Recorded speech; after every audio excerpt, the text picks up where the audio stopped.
ગુજરાતમાં આગામી 48 કલાકમાં ક્યાં પડી શકે છે ધોધમાર વરસાદ? સૌરાષ્ટ્ર અને દક્ષિણ ગુજરાતના હવામાન વિભાગે વરસાદની આગાહી કરી છે। એટલું જ નહીં, મધ્ય ગુજરાતમાં પણ મુશળધાર મહેર થઈ શકે છે। ઉત્તર ગુજરાતના કેટલાક જિલ્લાઓમાં પણ વરસાદની આગાહી છે। ત્યારે જુઓ મેઘરાજા હવે ક્યાં મચાવશે સટાસટી।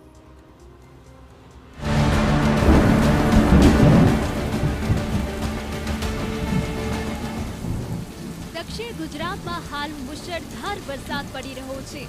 વલસાડથી લઈને વાપી અને તાપીથી લઈને સુરતમાં હાલ મેઘરાજા પોતાની મહેર વરસાવી રહ્યા છે।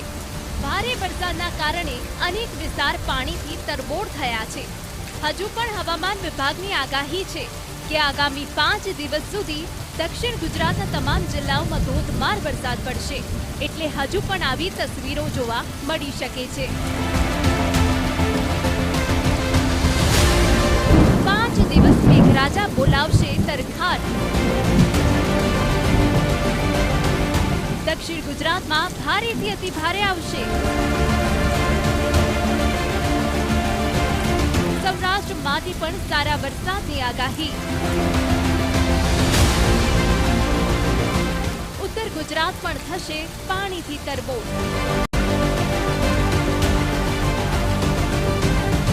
રાજ્યમાં વરસાદી માહોલ યથાવત છે। દક્ષિણ ગુજરાત અને સૌરાષ્ટ્રના જિલ્લાઓમાં હાલ સારો એવો વરસાદ પડી રહ્યો છે। જોકે ઉત્તર ગુજરાત અને મધ્ય ગુજરાતના જિલ્લાઓ હજુ પણ સારા વરસાદની રાહ જોઈ રહ્યા છે। ત્યારે હવે હવામાન વિભાગનું કહેવું છે કે આગામી 5 દિવસ સુધી રાજ્યના અનેક જિલ્લાઓમાં મુશળધાર વરસાદ પડી શકે છે। હવામાન વિભાગની આગાહી પ્રમાણે સૌરાષ્ટ્ર, દક્ષિણ ગુજરાત અને ઉત્તર ગુજરાતમાં મુશળધાર વરસાદ પડી શકે છે। સુરત, ડાંગ, નવસારી, વલસાડ, તાપી, દમણ, દાદરાનગર હવેલીમાં અતિ ભારે વરસાદની આગાહી આપવામાં આવી છે। આ સાથે નર્મદા, ભરૂચ, આણંદ, અમદાવાદ, બનાસકાંઠા, સાબરકાંઠા, મહેસાણા, ભાવનગર, અમરેલી, ગીર સોમનાથ, દીવ, જૂનાગઢ અને બોટાદમાં ભારે વરસાદ વરસવાની આગાહી આપવામાં આવી છે। 13મી જુલાઈની વાત કરીએ તો ભરૂચ, સુરત, ડાંગ, નવસારી, વલસાડ, તાપી, દમણ, દાદરાનગર हवेलीમાં भारी वरसाद बरसવાની शक्यता है। अगले 7 दिन का जो फोरकास्ट है इसमें गुजरात रीजन में वाइड स्प्रेड 2 दिन के लिए, उसके अगले 3 दिन में आपका फेयरली वाइड स्प्रेड, उसके अगले 4 दिन वाइड स्प्रेड, और सौराष्ट्र कच्छ के लिए आपका 2 दिन फेयरली वाइड स्प्रेड एंड उसके अगले दिन स्केटर्ड, उसके अगले 3 दिन फेयरली वाइड स्प्रेड। और heavy to very heavy rainfall का जो चेतावनी है उसमें D1 में हम गुजरात रीजन के लिए हेवी टू वेरी हेवी दे रहे हैं आइसोलेटेड प्लेसेस में। उसके अगले 3 दिन हम हेवी रेनफॉल दे रहे हैं एंड डे 5 में आपका heavy to very heavy isolated places में हम दे रहे हैं। વલસાડમાં મેઘરાજા મુશળધાર રીતે વરસી રહ્યા છે, જેના કારણે હાઈવે પર પાણી ભરાયા છે। વાપીના બલીઠા નજીક નેશનલ 48 પર પાણી ભરાયા છે, જેના કારણે વાહન ચાલકોને નુકસાન થયું છે। મુંબઈ, અમદાવાદ પર પાણી ભરાતા વાહન વ્યવહારને અસર થઈ છે। હાઈવે પર પાણી ભરાઈ જતા હાઈવે ઓથોરિટીની બેદરકારી સામે આવી છે। દમણમાં વરસાદી માહોલ જામ્યો છે।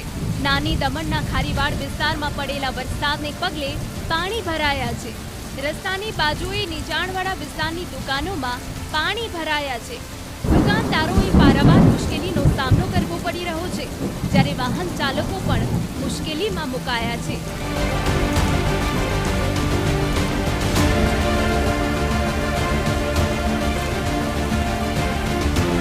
આ દ્રશ્યો વાપીથી સામે આવ્યા છે, જ્યાં મુશળધાર વરસાદના કારણે લોકોની મુશ્કેલી વધી છે। ઉમરગામમાં 3.5 ઇંચ અને વાપીમાં 3 ઇંચ વરસાદ નોંધાયો છે।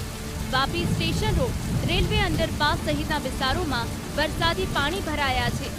વાપીમાં અત્યાર સુધી સિઝનનો 25 ઇંચ વરસાદ પડ્યો છે। હજુ પણ આગામી 48 કલાકમાં ભારે વરસાદની આગાહી છે।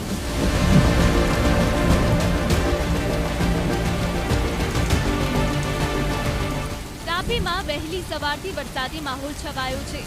જિલ્લામાં વ્યારા, સોનગઢ, વાલોડ અને ડોલવણ સહિતના વિસ્તારોમાં વરસાદી માહોલ છવાતા લોકોમાં ખુશીનો માહોલ છે।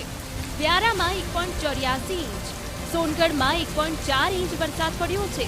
આ સાથે વાલોડ તાલુકામાં 1 ઇંચ, જ્યારે ડોલવણમાં 1/2 ઇંચથી વધુ વરસાદ નોંધાયો છે। સમગ્ર અમરેલીમાં હાલ વરસાદી માહોલ જામ્યો છે।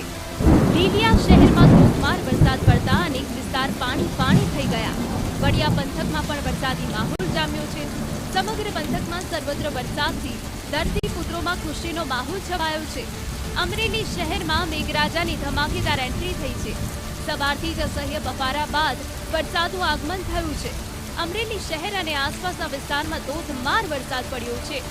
રાજુલા, જાફરાબાદ, ખાંભામાં પણ સાર્વત્રિક વરસાદ જોવા મળ્યો છે। આમ દક્ષિણ ગુજરાત અને સૌરાષ્ટ્રમાં વરસાદ જામ્યો છે।